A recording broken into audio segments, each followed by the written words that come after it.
আসসালামু আলাইকুম সবাইকে। আজকে জুম্মা মুবারক। আমার দুই ছেলে বসে বসে মোবাইল আসসালামু আলাইকুম, জুম্মা করতেছে। হ্যাঁ, মুবারক। সালাম দাও, জুম্মা মুবারক। সালাম দাও। মশা আসসালামু আলাইকুম। হ্যাঁ, জুম্মা আমার ছোট মুবারক। ছেলে মিন্নু।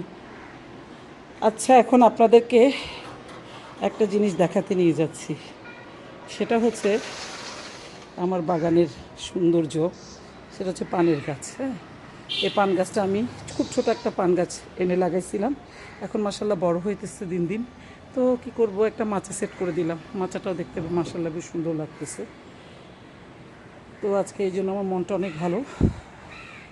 অবশেষে এদেরকে একটু সংরক্ষণ করতে পারলাম। আমার কাছে এতদিন মনটা খুব ছোট হয়েছিল, ভাবছিলাম মনে হয় এটা সুন্দর করে সংরক্ষণ করতে পারবো না। আজকে একটু মাইন্ড স্যাটিসফাই হয়ে গেল। আজকে জুমা মুবারক, খুব দারুণ একটা দিন। বৃষ্টি নাই, কিন্তু মেঘলা মেঘলা আকাশ, খুব সুন্দরভাবে আকাশে মানে ইয়ে হয়ে আছে, শান্ত স্থির হয়ে আছে বাগানে আমার। এটা অনেকেই চিনবেন কিনা জানি না। এটা হচ্ছে, আচ্ছা, এটা কোয়েশ্চেন রেখে দিই। হ্যাঁ, আপনারা এটা দেখে বলেন তো এই গাছটা কি, এই গাছের নাম কি? আমি যদি বলে দিই তাহলে তো হয়ে গেল, তাই না? আমি এখন এই গাছের নামটা বলবো না, বাট এই গাছটার সাথে আমি পরিচয় করাই দিই। এটা হচ্ছে একটা মিষ্টি পানের গাছ। খুব ছোট্ট ছিল গাছটা, এখন বড় হয়ে গেছে। যাই হোক, আমার বাগানের সৌন্দর্যটা একটু দেখাই। এই যে অনেক জাতের রঙ্গন ফুলের গাছ আছে। এটা একটু লাল কালারের। আর এইগুলো যে ছোট ছোট গুড়ি রঙ্গন। হ্যাঁ, বড় রঙ্গন আছে, গুড়ি রঙ্গন আছে। আর রঙ্গনের গাছ তো আলাদাই আছে আমাদের, সুন্দর। এখানে একটা গোলাপি রকমের রঙ্গনের গাছ ছিল, আমার হাজব্যান্ডরা কেটে চেটে ফেলে দিয়েছে, খুব কষ্ট লাগলো। এটা তুলসী পাতার গাছ, মেহেদি পাতা। আমি তো প্রায় সময় মেহেদি পাতা কাটলেও আবার সে বড় হয়ে যায়। হ্যাঁ, তারপর লেবু গাছ তো আছেই। এই আপনারা এই গাছটা চেনেন? এই গাছটা চেনে, অনেক ফল ধরেছে আমার। কিছুদিন পরপরই বেশ ফল ধরে। এই যে বেশ ফল ধরে, অনেক ফল ধরেছে। এই যে খুব সুন্দর। এটা আলাদা একটা ফুল আছে, দেখেছেন? খুব সুন্দর ফুল। ফুলটা আমার কাছে খুব দারুণ লাগে। ফুলটা খুশবু আছে, কিন্তু খুব খুশবু আছে। এই যে ফল দেখেছেন, বেশ বড় গাছটা, ফল ধরেছে। এটা এখানে একটা খুব সুন্দর লেবু আছে, ছোট্ট একটা লেবু। লেবুটাকে আমি একটু সামনের দিকে নিয়ে আসি। সমস্যা নাই, লেবু যেভাবে হোক বড় হয়ে যাবে। আমার এখানে ধরার কেউ নাই। গাছে প্রচণ্ড কাটা, ধরা যায় না, খুব কষ্ট লেবু গাছে ধরা। বাইরে থেকে ভীষণ বৃষ্টি পড়েছে রাত্রে।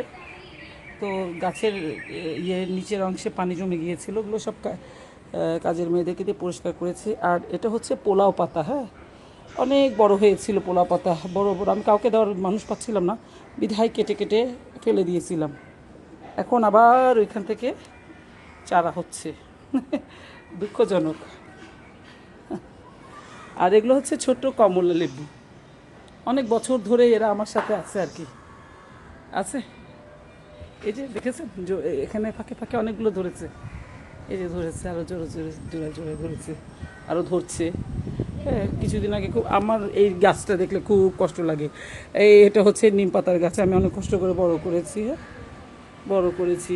ওদের গাছের ফাঁকে ফাঁকে জড়োয়াভাবে ওই যে আবার সন্ধ্যা তারা গাছগুলো হচ্ছে। এই বীজগুলো পড়ে পড়ে গাছগুলো হয়েছে। এসব আসলে এত গাছ আমি লাগাই নাই, এমনি হয়ে গেছে। এই গুড়ি রঙ্গনটা আমার কাছে এত ভালো লাগে। এটা ইন্ডিয়া থেকে আনা, এগুলো ইন্ডিয়া থেকে আনা, এগুলো ইন্ডিয়ান গাছ। এই ফুলের গাছটাও ইন্ডিয়ান, এই ফুলের গাছটাও ইন্ডিয়ান।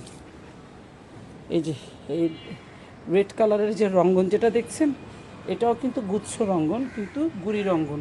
এটা আমার ইন্ডিয়া থেকে আনা, এটাই আমার ইন্ডিয়া থেকে আনা, এটা আমার ইন্ডিয়া থেকে আনা। আর এগুলো হচ্ছে এমনি নর্মাল, সাধারণত বাংলাদেশে যেটা পাওয়া যায় সেটাই। আর এটা হচ্ছে আমার কাঠগোলাপের গাছ। হ্যাঁ, মাঝে মাঝে ফুল ফুটে, ভীষণ ভাল লাগে, ভীষণ ভাল লাগে। এটা আমার অসম্ভব পছন্দের একটা গাছ। আমি খুব কষ্ট করে বড় করেছি, খুব কষ্টের গাছ আমার এটা। আমার খুব ভাল লাগে, ফুল ফুটলে তো প্রচণ্ড খুশবু হয়। এটা হচ্ছে কাঠগোলাপের গাছ। দেখি এটাকে মাঝখানে এনে দেওয়া যায় কি না। এই আর কি। তো আজকের মতো এখানেই আপাতত শেষ। দেখাতে পেরেছি, ভালো লেগেছে। দেখালে তো আসলে শেষ হবে না, ভালোই লাগে দেখতে। খুব একটা বাগানে আসা হয় না, যতক্ষণ কাজ করি ততক্ষণই, আদারওয়াইজ আসা হয় না। আমার মিষ্টি পানের গাছটা এত ভালো লাগছে, বড় হয়েছে বলে আমি খুব খুশি হয়েছি। পাতাগুলো দেখেছেন কত সুন্দর। আমার কাজের মেয়ে আবার পান খায়, সে বলেছে ভাবি অনেক মজা, সুস্বাদু। পান গাছ হচ্ছে একটা পবিত্র গাছ। শুনেছি আমাদের মুসলমানের জন্য অনেক নিয়ামত এটা। বেহেস্তের নিমা হিসাবে ধরা হয়, ঠিক আছে না? বেহেস্তের পানকে বেহেস্তের নিমা হিসাবে ধরা হয়। আমি চেষ্টা করেছি, আল্লাহর তরফ থেকে হয়ে গেছে, এটা একটা আল্লাহ রহমত।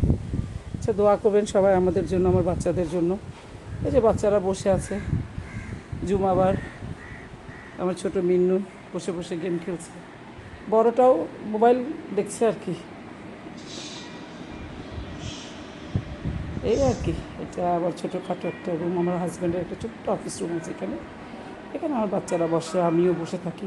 এই জায়গাটা আমাদের খুব প্রিয় একটা জায়গা, এখানে আমরা মাঝে মাঝে বসে বাতাস খাই। তো আজকে এ পর্যন্ত, আল্লাহ হাফেজ।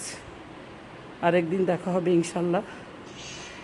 আর এই গাছগুলো যখন ফুল দিবে তখন আমি আরেকবার আসব ভিডিও নিয়ে। আর যদি কোনো ব্যতিক্রম কিছু থাকে আমি অবশ্যই আপনাদেরকে দেখাতে চলে আসব।